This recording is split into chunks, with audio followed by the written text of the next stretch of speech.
अक्कलकोटचे आमदार सचिन कल्याण शेट्टी यांनी कामाचा धडाका लावला आहे। आता कल्याण शेट्टी यांनी थेट 740 कोटी रुपयांचा निधी खेचून आणला आहे। कल्याण शेट्टी यांनी मोहोळ 13 मैल वळसंग या 81 किलोमीटरच्या नव्या रस्त्यासाठी निधी खेचून आणला आहे।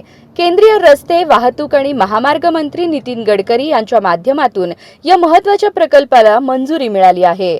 या मार्गावर माल वाहतूक, शेतमालाची ने-आण आणि प्रवासी वाहतूक मोठ्या प्रमाणावर होत असल्याने वारंवार अपघात घडत होते। शेतकऱ्यांना बाजारपेठेत माल पोहोचवताना अडचणी येत होत्या, तर विद्यार्थ्यांच्या सुरक्षेचाही प्रश्न निर्माण झाला होता। या पार्श्वभूमीवर कल्याण शेट्टी यांनी सातत्याने पाठपुरावा करत हा निधी मंजूर करून घेतला आहे।